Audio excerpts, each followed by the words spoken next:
오늘도 하나님의 은혜가 우리 가운데 충만하길 간절히 소망합니다. 이 오후 시간, 좀 졸리고 막 할 수 있는 시간이지만 또 하나님의 말씀을 좀 잘 들었으면 좋겠습니다. 제가 이 에스라서를 보면서 참 느끼는 것이 참 그냥 읽을 때와 또 이렇게 설교를 준비해서 또 말씀을 할 때는 정말 내용이 달라요.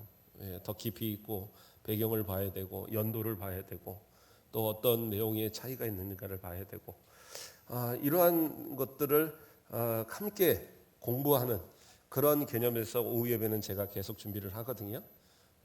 그러니까 조금 힘들더라도 그냥 잊어버려도 상관은 없는데 그래도 말씀을 좀 잘 들으시고 한 번은 들어야 될 말씀이다. 한 번은 에스라서를 제가 이렇게 쭉 강의하는 일이 제가 목회하는 가운데 우리 교회에서 몇 번이나 있겠습니까? 다른 여러 그 부분들을 앞으로도 많이 해야 되는데 강의 한번 시작하면 몇 달을 가는데 66권을 다 그렇게 설교하고 하려고 하면 상당히 그것을 많이 살펴봐야 되잖아요. 그리고 또 성경을 한번 쭉 봤다고 해서 그게 또 끝이 아니잖아요. 그것을 또 다시 다른 각도에서도 봐야 되고 또 이제 한 몇 년 지나면 다시도 좀 봐야 되고. 그래서 강해는 좀 꾸준히 해나갈 필요가 있어요. 어떤 목사님이 그런 얘기를 하시더라고요. 한 3년 설교를 하니까 설교할 게 별로 없더래요. 그러니까 옆에 있는 한 목사님이 하시는 얘기가 책을 하나를 읽어도 설교가 몇 편이 나오는데 그 설교할 게 없다는 게 말이 되냐. 그러면서 뭐라고 하시더라고요. 근데 제가 우리 교회 와서 지금 3년 반을 넘게 설교했는데 새벽 예배 하나 없이 계속 설교를 했죠. 정말 제 태어나서 이제까지 설교 이렇게 많이 하는 것은 아마 다른 담임 목사님들도 이렇게 설교 많이 하는 경우가 많지는 않을 거예요. 물론 이제 새벽 예배 다 하시지만 이렇게 막 강해로 쭉 가는 경우가 많지 않은데 그런데도 아직 절반도 못 갔잖아요, 성경. 그러면 앞으로도 몇 년 동안을 쭉 가도 이거 다 하려면 힘들겠다라는 생각이 들어요. 이사야서만 해도 새벽에 벌써 몇 달입니까? 날수로도 한 150 몇 날을 제가 지금 설교를 하고 있더라고요. 그러니까 상당히 그런 말씀들을 좀 깊이 알고 그런 시간이 좀 됐으면 좋겠고 제가 그러니까 준비하다 보니까 시간이 조금 길어질 수 있어요. 왜 오전 예배 때는 20분 설교하면서 오후에는 40분 설교하냐 이럴 수도 있는데 그렇게 설교하는 것도 또 시간이 주어졌으니까 하는 거잖아요. 그러니까 조금 더 여유를 가지고 말씀을 잘 들어주시면 말씀이 참 은혜가 될 것 같아요. 자, 오늘 말씀의 제목은 다리오 왕의 조서입니다. 이 말씀은 이제 어떤 배경을 갖느냐. 우리가 이제 지난주에 말씀에 대한 부분을 조금 살펴봐야지 이해가 갑니다. 이 이스라엘 백성들이 고레스 왕의 바사왕 고레스 왕 원년에 그 명령을 통해서 BC 538년에 이제 포로에서 귀환해서 이스라엘 백성들이 돌아왔어요. 그러나 그들이 막바로 이 성전을 재건을 건축하지 않았고 시작하지 않았고 각각 자기 지역으로 돌아갔습니다. 그리고 다음 해가 되어서 7월에 그렇죠? 나팔절과 또 그 대속죄일과 그리고 초막절이 있는 이 절기가 완전 모여 있는 그러한 그 날 이게 민간적으로는 1월이라고 그랬습니다. 그래서 새해를 맞이하는 그러한 이 날이기도 하고 그래서 사람들이 그냥 약속이 한 것도 아닌데 그때가 되니까 예루살렘으로 모여드는 거예요. 포로 귀환했던 그 사람들이 다 모여들어요. 그러니까 이 사람들이 모여들었는데 뭔가를 해야 되잖아요. 그러니까 대제사장 예수아와 그 당시에 총독인 스룹바벨이 하나님 앞에 빨리 제단을 만들자 해서 그 성전 그 제단 터에 위에 그 기초도 돼 있지 않는 그곳에 그냥 제단을 율법에 따라서 그 모양대로 그대로 하고 거기서 막바로 제사를 드리기 시작하는 거예요. 그래서 초막절에 모든 그 전후에 드리는 제사를 매일 그렇게 드렸습니다. 그러면서 생각이 든 것이 하나님의 성전을 빨리 지어야겠다. 그래서 이 사람들이 이제 성전을 건축하기로 하는데 그 준비를 마치고 건축하는데 그 다음 해 2월로 이렇게 넘어갑니다. 왜 그러냐면 그 7월은 어떻게 보면 추수감사의 절이잖아요. 수장절, 초막절 같은 말이죠. 그래서 모든 그것을 마치고 이제 이 우기로 넘어가는 때입니다. 우기로 넘어가기 때문에 공사를 할 수가 없어요. 그러니까 우리로 말하면 겨울이 되는 겁니다. 그래서 그것이 끝나는 때가 2월이에요. 그러니까 끝나자마자 성전 기초 공사를 시작을 한 겁니다. 그랬는데 성전 기초 공사를 시작할 때에 그래요. 그래서 기초를 마쳤을 때에 어떻게 해요? 노인들은 옛날에 그 아름다운 성전을 생각하면서 대성통곡을 하고 젊은이들은 이제 받을 축복에 겨워서 환호를 지르고 그러면서 이제 시작을 했어요. 근데 거기까지입니다. 그리고 나서 아주 이 엄청난 사건이 하나가 벌어집니다. 뭐냐면 사마리아인들이 찾아왔어요. 그 공사하는데 찾아와서 하는 얘기가 우리도 당신들과 함께 공사를 하게 해달라. 이렇게 주장을 하는 거예요. 왜냐하면 이스라엘 백성들이 포로로 끌려갔을 때에 이곳은 완전한 황무지였고 이곳을 주 무대로 살아갔던 사람들이 누구냐? 사마리아인들이었던 겁니다. 물론 사마리아인들이 이쪽으로 내려와서 살지는 않았어요. 유다 쪽으로 내려와서 살지는 않았지만 그러나 인접 지역에서 거기서 자기들이 다 터를 잡고 그 모든 팔레스타인 이 지역들에 있어서 그래도 뭔가 힘을 주고 살았단 말이에요. 그런데 몇십 년 전에 그러니까 이스라엘 백성이 멸망한 때로부터 계산을 하면 한 48년 후에 이 사람들이 다시 찾아와서는 자기네 땅이라고 와서 이러다가 거기다 이제 성전을 짓겠다고 하는 거예요. 그러니까 우리도 그러면 성전을 같이 우리도 하나님 믿으니까 우리도 성전을 짓게 해달라 그렇게 요구를 하는 거예요. 그러면 이 사람들이 누구냐? 앞서 제가 사마리아인이라고 그랬잖아요. 이 사람들은 어떤 사람이냐? 기본적으로 혼혈족입니다. 혼혈. 뭐예요? 그 아수르가 북이스라엘을 멸망시키고 북이스라엘로 사람들을 이주시켜 왔어요. 저 바벨론과 또 뭐 여러 지역에 있는 사람들을 강제로 이주를 시키고 그리고 이 곳에 있던 북이스라엘 사람들을 다 내쫓은 거예요. 그래도 남아있는 사람들 있잖아요. 그리고 이주해 온 사람들이 오랜 시간이 지나다 보니까 서로 다 통혼하고 결혼하기 시작했어요. 마치 노아 시대 이전에 하나님의 아들들과 사람의 딸들이 결혼하듯이 다시 말해서 가인의 후손과 그 세대 후손이 서로 구별되었던 그들이 다 그냥 통혼하면서 하나님 앞에 범죄가 되었죠. 그래서 하나님께서 이 세상을 물로 심판하셨던 그 사건처럼 이 북이스라엘에 그러한 어떤 혈통적인 그런 혼합이 일어난 겁니다. 그러면 단순히 혈통적인 혼합 때문에 그들을 받아들이지 않는다? 그게 아니에요. 그들은 뭡니까? 이미 많은 우상들을 섬기는 그러한 사람들이었어요. 그 수많은 우상들을 섬기는 그 사람들이 이곳에 이주해서 이 북이스라엘 사람들과 같이 혼합되어지면서 물론 북이스라엘 사람들조차도 멸망 직전까지 우상을 섬기는 그런 것들을 이 하나님을 섬기는 것과 함께 했잖아요. 그러니까 이것이 짬뽕이 되면서 하나님은 어떤 식으로 섬기냐? 여러 신들 가운데 바알도 있고 아세라도 있고 뭐도 있고 뭐 몰렉도 있고 다곤도 있고 뭐 이런 여러 신들 가운데 하나로서 섬기는 거예요. 그러면서 우리가 하나님을 섬기고 있으니까 그러니까 너희도 우리가 가서 하나님을 섬길 수 있도록 그렇게 해달라 그렇게 이야기를 하는 거예요. 그걸 이스라엘 백성들이 과연 받아들일 수 있나라는 겁니다. 그렇죠? 에스라서 4장 1절에서 2절 부분에 제가 봉독해 드립니다. 사로잡혔던 자들의 자손이 이스라엘의 하나님 여호와의 성전을 건축한다 함을 유다와 베냐민의 대적이 듣고 스룹바벨과 족장들에게 나와 이르되 우리도 너희와 함께 건축하게 하라. 우리도 너희 같이 너희 하나님을 찾노라. 아수르 왕 에스ar하돈이 우리를 이리로 오게 한 날부터 우리가 하나님께 제사를 드리노라. 그들이 그렇게 얘기하고 있는 거예요.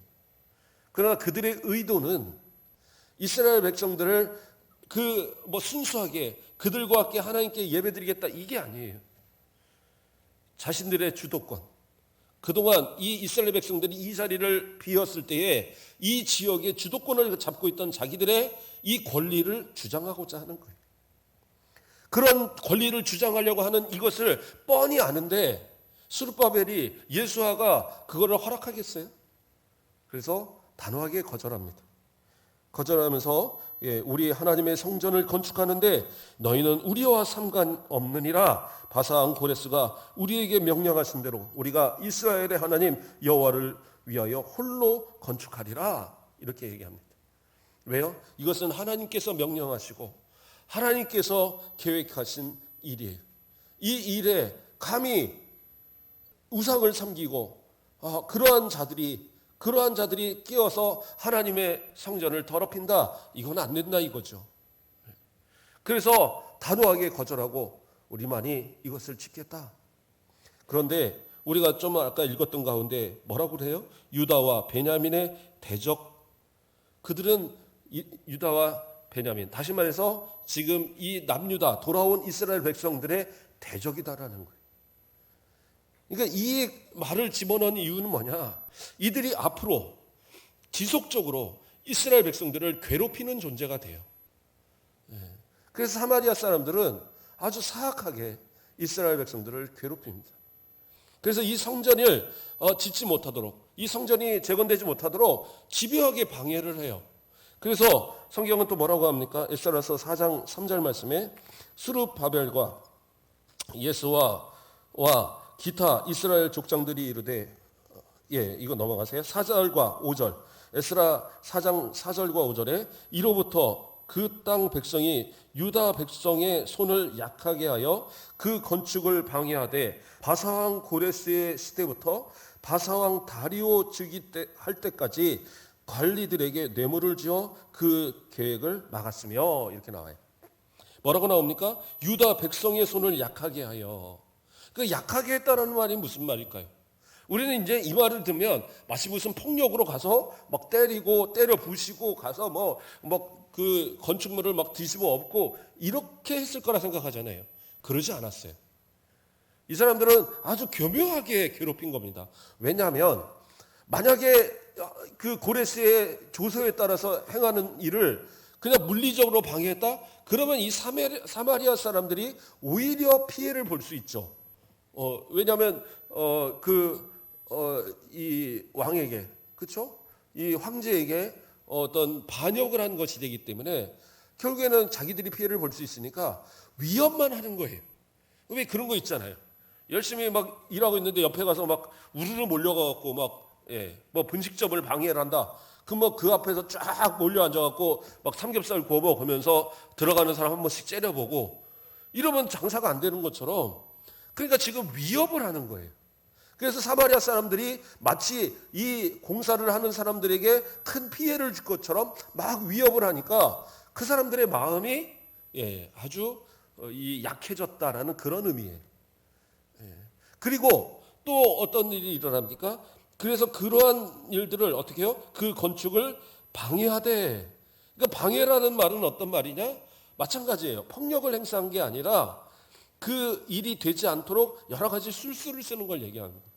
그래서 대표적인 술수가 뭐예요? 뇌물을 주어서 그 지역 관리들, 그 지역 인근의 이 지역의 힘께나 쓰는 이 관리들에게 뇌물을 주어서 그 사람들이 이 성전을 건축하지 못하도록 방해하도록 만든 거예요.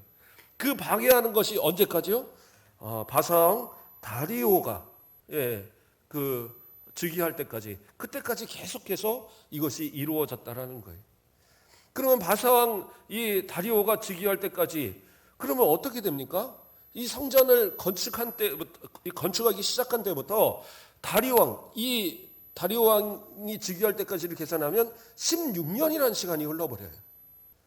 그러니까 이 방해로 인해서, 계속된 방해로 인해서 그 성전의 기초만 닫아놓고 공사하려고 그러면 뭔가 위협하고, 공사하려고 그러면 그 관리들이 와서 이거 안 돼, 저거 안 돼, 자꾸 방해하고, 그러니까 나중에 손을 놔버린 거예요. 그렇게 손을 놓고 16년이라는 시간이 지났어요. 이게 이게 가능한 일입니까? 아니, 이스라엘 백성들이 왜 왔어요? 왜 지금 이 그러니까 왜 귀환을 했습니까? 귀환했을 때 가장 먼저 해야 될 일이 성전 건축이었어요. 그런데 그 건축의 일을 제껴놓고, 왜요? 위협이 된다고. 왜요?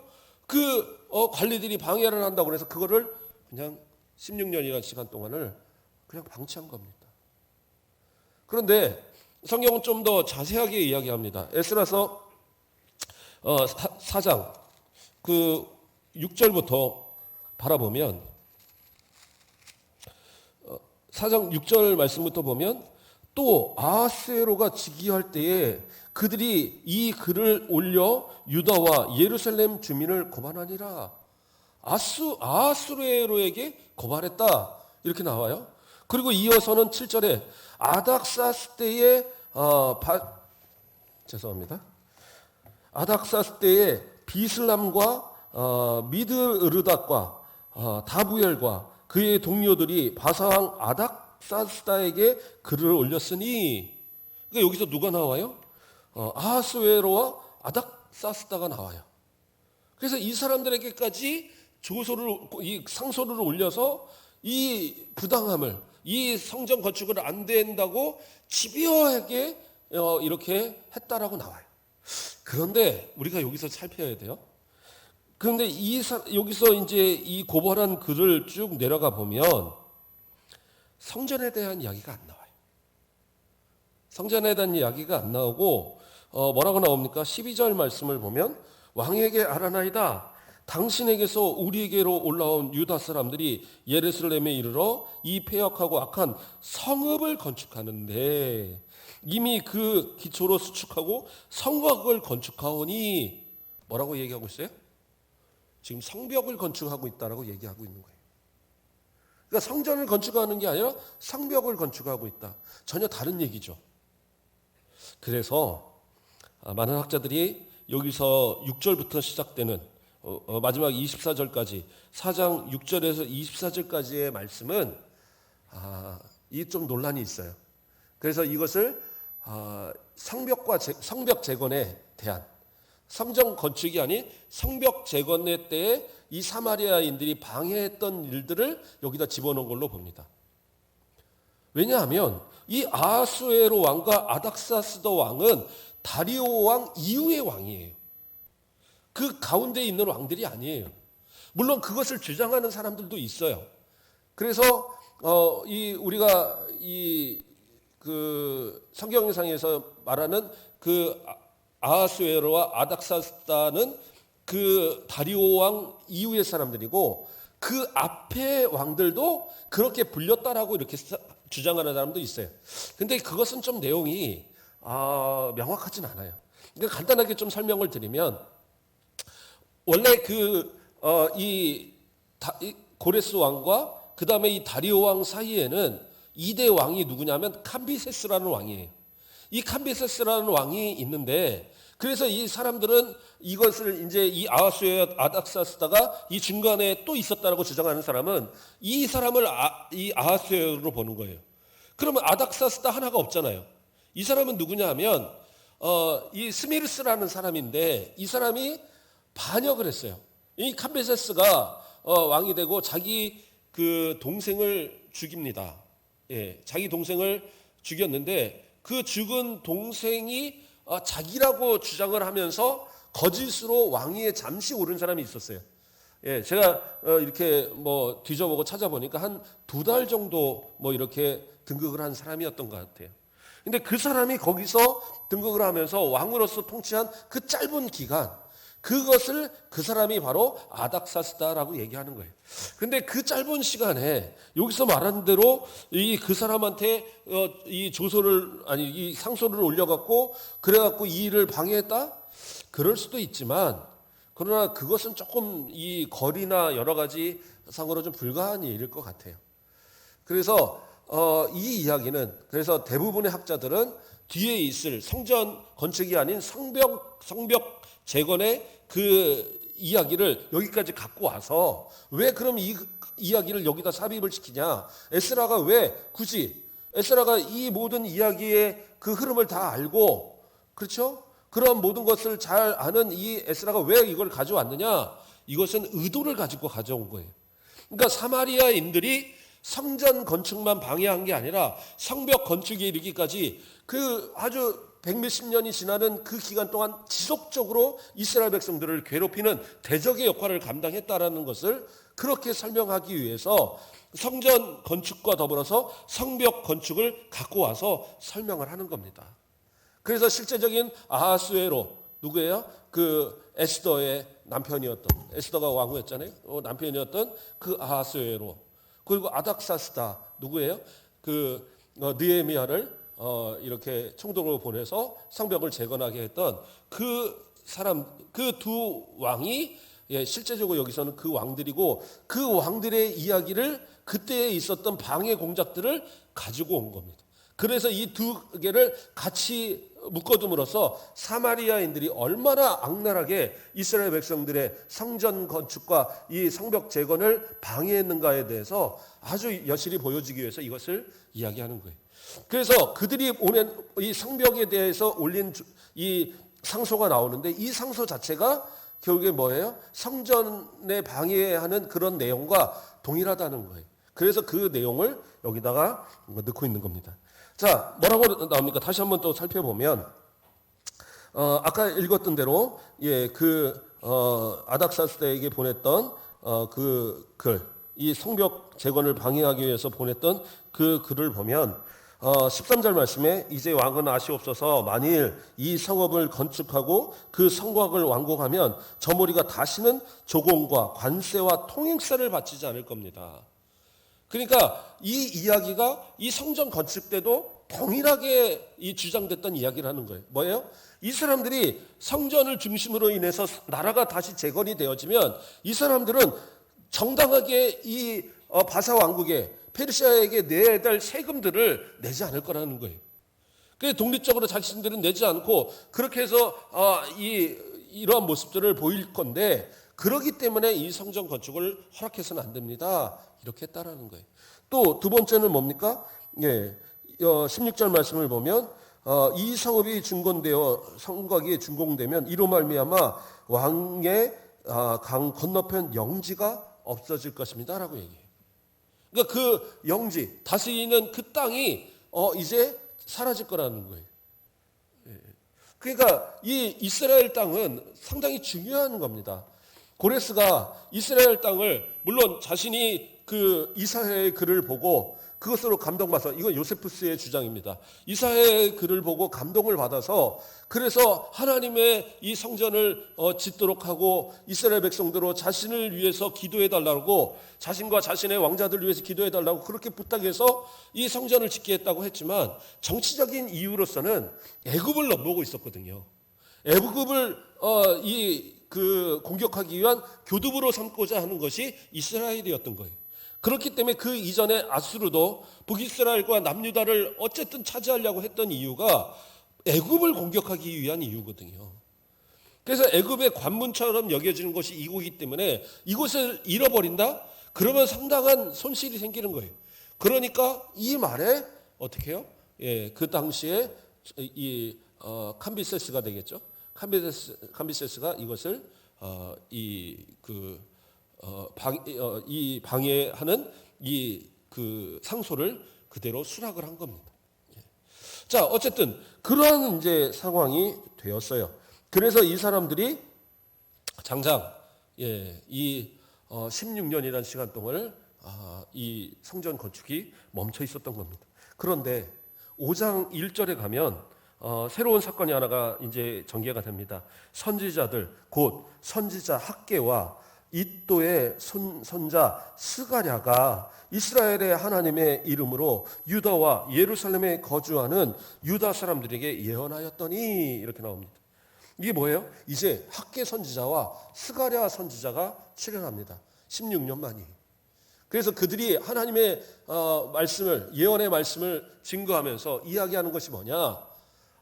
이스라엘 백성들이 지금 이 성전을 건축하지 않는 이유가 단지 그냥 그것이 두렵고 떨려서 그래서 못하고 그런 상황이 아니다라는 거예요. 그럼 왜 그들이 못했느냐? 그 학개서 1장 4절 말씀을 보면 이 성전이 황폐하였거늘 너희가 이때에 편벽한 집에 거주하는 것이 옳으냐? 하나님의 말씀입니다. 뭐예요? 자신들이 그냥 잘 먹고 잘 살다 보니까 불편함이 없는 거예요. 물론 여러 가지 어려움은 있죠. 계속된 어떤 가뭄이나 기근이나 뭐 이런 것도 있어서 그러한 어려움도 있었지만, 그러나 어쨌든 집 하나 만들어 놓고 그 안에서 거주하며 사니까 불편함이 없는 거예요. 그러니까 굳이 불편함을 감수하면서까지 가서 성전을 건축하겠다고 목숨을 내놓고 그럴 이유가 없는 거예요. 방해가 생겼어? 아유, 그러면 못하지. 방해하는데 어떻게 해? 아유, 그래, 안 돼. 하지 말아야지. 이래버렸다는 거예요. 근데 하나님은 16년간 참으시다가 도저히 안 되겠는 거예요. 도대체 하나님의 성전 다시 재건하라고 이렇게 해방까지 시켜서 보냈는데 아직도 정신 못 차리고 자기네 집 잘 지어놓고 등 따시니까 돼. 우리 부족함 없어. 이러고 있는 거예요. 학개 선지자를 통해서 신랄하게 아주 비판합니다. 이게 뭐냐? 그러면서 하나님의 이 책망의 말씀을 아주 직설적으로 막 쏟아내는 그러한 모습을 학개는 보여요. 그리고 스가랴가 함께 여러 가지 환상으로 또 이야기하고, 그러면서 이 둘의 이 동료로 인해서 백성들이 하나님에 대한 두려움, 그리고 성전을 재건해야 되겠다는 새로운 다시 마음이 생긴 겁니다. 그래서 스룹바벨과 이 예수아가 다시 백성들을 독려해서 이제 성전 건축, 그래, 우리 뭐 옆에서 아무리 뭐 우리를 위협하든 어쨌든 관계없어. 사마리아인 맘대로 하라 그래. 우리 이제 지을 거야 하고 이제 성전 건축을 시작을 해버렸어요. 근데 이것을 누가 지켜보고 있었느냐? 바로 페르시아에서 이 파견했던 총독들, 그 유프라데 서편을 다스리는, 그래서 이 이스라엘 전 지역을 다스리는 스룹바벨보다 높은 위치에 있는 그 관리들이 이거를 가만히 주시하고 있었어요. 그리고 그 소문을 다 듣고 있었어요. 그래서 그들이 즉시 이 성전 건축을 다시 시작을 할 때에 그들이 찾아와요. 찾아와서 뭐라고 얘기하느냐? 2절 말씀, 3절 말씀을 보면 그때에 5장 3절입니다. 그때에 유브라데 강 건너편 총독 다뜨네와 스달보스네와 그들의 동관들이 다 나와 그들에게 이르되 누가 너희에게 명령하여 이 성전을 건축하고 이 성곽을 마치게 하였느냐 하기로, 이렇게 나와요. 누구 맘대로 성전 건축해? 누가 이렇게 하라고 그랬어? 이렇게 따지는 거예요. 그랬을 때 뭐라고 합니까? 4절에 우리가 건축하는 자의 이름을 아뢰었으나, 그러니까 여기서 건축하는 자의 이름을 아랬다는 건 뭐냐? 단순히 그냥 누가 지금 건축 책임자예요 이렇게 말했다는 게 아니라 모든 내용들을 다 얘기한 거예요. 왜 이 건축이 중요하고, 이것이 고레스에 자신들이 포로되었을 때 하나님의 이 성전을 건축하라고 고레스가 보내어서 이 성전을 건축하려고 하는데 이런 방해 때문에 못하고 있었다, 이런 얘기를 다 이야기하는 거예요. 그러니까 이 사람들이 가만히 들어보니까 그럴싸한 거예요. 이제까지 성전을 16년간 건축하지 않고 있던 이들이 갑자기 나서니까 의아하긴 하고, 이들이 무슨 반역을 꾀하나 하고 와서 중지시키려고 했는데 이들의 말을 가만히 들어보니까 이게 그럴듯하다 이거예요. 그래서 어떻게 하느냐? 이들이 공사는 중지시키지 않았어요. 그리고 이 왕에게, 다리오 왕에게 상소를 다시 올려서 그 답이 올 때까지 기다리고 있는 겁니다. 이것이 하나님의 은혜였어요. 이 사람들이 방해하러 오지 않는 것이 은혜일 것 같은데 그렇지 않았어요. 오히려 이들이 와서 그것을 바라보고 있으므로 다른 사람들이, 다른 사마리아인들이 감히 건들지 못했고, 또 그 공사를 진행하는 동안에 어려움 없이, 더 나아가서는 이제 뒤편에 살펴보겠지만 이 다리오 왕이 이 조서를, 고레스 왕의 조서를 찾고 나서는 고레스 왕의 명령대로 그대로 다시 도와주라고 이제 명령을 하는 그런 내용이 이어지거든요. 그래서 이 성경에서 뭐라고 합니까? 7절 5절 말씀에 보면 하나님이 유다 장로들을 돌보셨으므로 그들이 능히 공사를 막지 못하고 이 일을 다리오에게 아뢰고, 이렇게 나옵니다. 뭐예요? 하나님께서 그 유다 장로들을 돌보셨다. 그러니까 하나님께서 그 공사를 진행하도록, 아니 어쩌면 그 16년 전에 그 사마리아인들의 방에, 그 관리들의 방에 아무리 있었어도 담대하게 지었으면 벌써 지었을 거라는 거죠. 그러나 그들이 두려운 마음에, 그 위협에, 그리고 그 어떤 그 게으른 마음에 이것을 포기했을 때에 16년이라는 시간이 흘러버렸어요. 그 가운데 하나님께서 주시고자 하셨던 어떤 복도 그들은 누리지 못하고, 계속된 기근과 계속된 그런 어떤 이방의 침략과 계속된 그 사마리아인들의 이 괴롭힘 속에 그리고 살아왔어요. 그래서 이제 담대하게, 강력하게 이스라엘 백성들이 한 마음이 되어서 예수와 습밥의 지도에 따라서, 그 장로들의 지도에 따라서 그 일들을 감당하라고 할 때에 하나님께서 그들을 도와주시고 그들의 편이 되어주시니까 성전을 방해하긴커녕 오히려 이 성전이 빠르게 잘 진행되게 만들었다라는 거예요. 그래서 7절 말씀부터 5장 7절부터 해서 이제 이 성전 건축이 왜 진행되고 있고 또 그들이 왜 이렇게 누구의 명령으로 하고 있냐, 그것이 고레스의 명령이었다, 이런 이야기들을 다 이렇게 올린 겁니다. 그러니까 이 다리오 왕이 그 이야기를 딱 들어보고 나니까 다리오 왕이 봐도 그것도 이제 그럴듯한 거예요. 이 사람들이 거짓말하는 건 아니 같다. 그러면 빨리 그 고레스 왕, 우리 선대 왕의 이 할아버지의 이 조서를 빨리 찾아라. 그래갖고 6장 1절에 뭡니까? 조서를 내려 문서 창고 곧 바벨론의 보물을 쌓아둔 보물 전각에서 조사하게 하여. 그렇게 해서 그 모든 걸 다 찾는 거예요. 그러다 보니까 어떻게 해요? 메대도 앙메다 궁성에서 한 두루마리를 찾았으니, 그러니까 메대 지역까지 가서 거기에 있는 한 궁에서 그 두루마리를 찾은 겁니다. 근데 왜냐하면 이 조서들이 여러 지역으로 다 퍼져나갔으니까 이 어딘가엔 다 보관이 돼 있는 거거든요. 그래서 그 다 사라지고 이 남았던 이 두루마리가 와서 딱 펴보니까 거기에 그 내용들이 다 들어있는 거예요. 그래서 어떻게 해요? 고레스 왕 원년에 조서를 내려 이르기를 예루살렘에 있는 하나님의 성전에 대하여 이르노니 이 성전 곧 제사 드리는 처소를 건축하되 지대를 견고히 쌓고, 이러면서 이 내용들이 다 들어있는 거예요. 그러니까 이 내용을 그대로 하도록 다 이것을 이제 명령을 합니다. 그러면서 6절 말씀을 보면 이제 유브라데 강 건너편 총독 다뜨네와 스달보스네와 너희 동간 유브라데 강 건너편 아비삭 사람들은 그곳을 멀리하여 뭐라고 그래요? 더 이상 방해되지 않도록 너네들 멀찌감치 떨어져서 위협되지 않도록 오히려 그냥 자유롭게 성전 건축하도록 그렇게 해 하고 명령을 내렸어요. 그걸로 끝난 게 아니에요.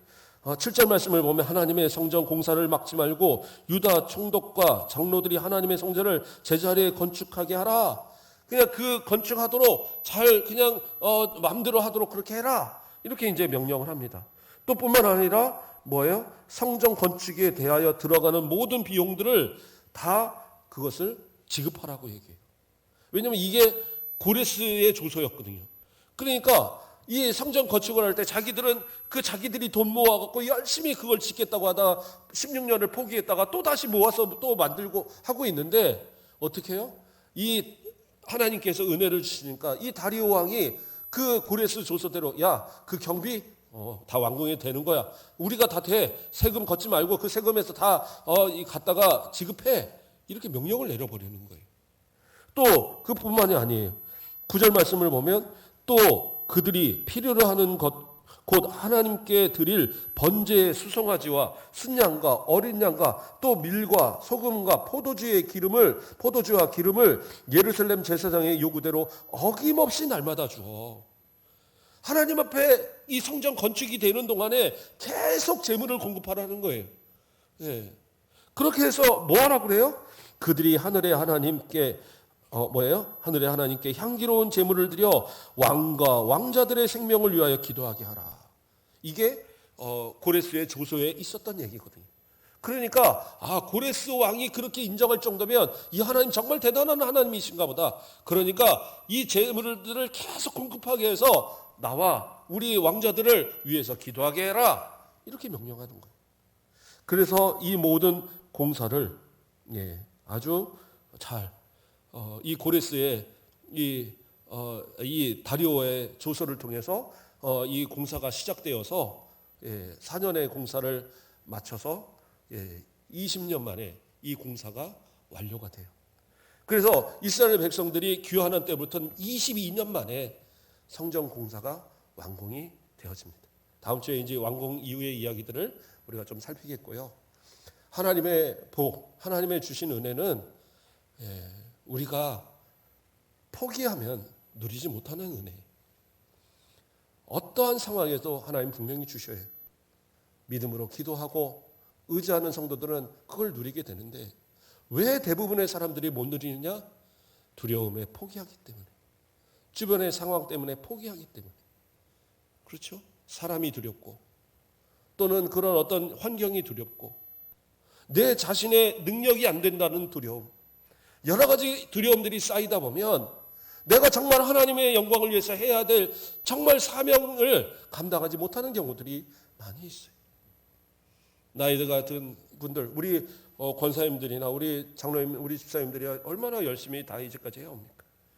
그런데 저는 그러한 고백하는 사람들을 많이 봤어요. 내가 젊어서 하나님 앞에 충성하지 못해서 이제는 충성하고 싶어도 힘이 없어서 이젠 충성하고 싶어도 물질이 없어서 이젠 충성하고 싶어도 하나님 앞에 나갈 건강이 안 돼서 마음이 아프다라는 고백들을 하는 분들이 많이 있어요. 때는 늦지 않았어요.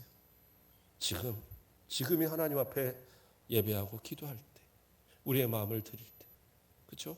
아까 찬양 딱 이렇게 저도 같이 부르는데, 그렇죠? 아낌없이 하나님 앞에 드리는 자, 물질이 아니라, 물질이야 뭐 얼마 많은 사람이 더 많이 드리겠죠. 그러나 진짜 마음을 드리고 내 모든 삶을 드리고 하나님 앞에 충성되어 맡기신 사명을 끝까지 감당한 그들, 하나님께서도 아끼지 않으시고 채워주시고 복 주시는. 그래서 그 10년 동안 이 멈췄던 공사를 다시 그 모든 재물을 그 이방 왕이 제공하면서까지 그것을 짓도록 만드는 것처럼 우리의 모든 모습들이 불가능하다고 생각했던 모든 것들을 하나님께서 가능케 하시는 역사, 믿는 자에게 능치 못한 것이 없는 그러한 역사가 우리 성도들에게 충만하시기를 주님의 이름으로 축복드립니다. 기도하겠습니다. 사랑의 하나님, 감사를 드립니다.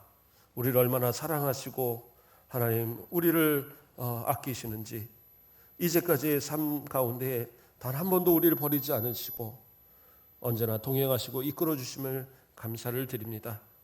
주님, 우리를 부르신 이유가 무엇인지, 우리를 세우신 이유가 무엇인지 우리가 잊지 아니하도록 주님 붙들어 주시옵소서.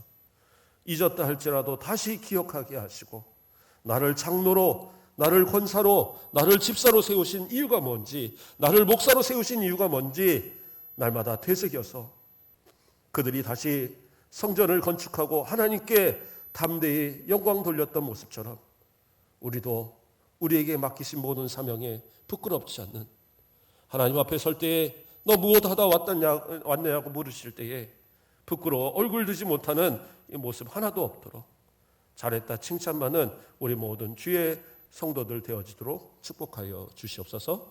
감사합니다. 예수 그리스도의 이름으로 기도드립니다. 아멘.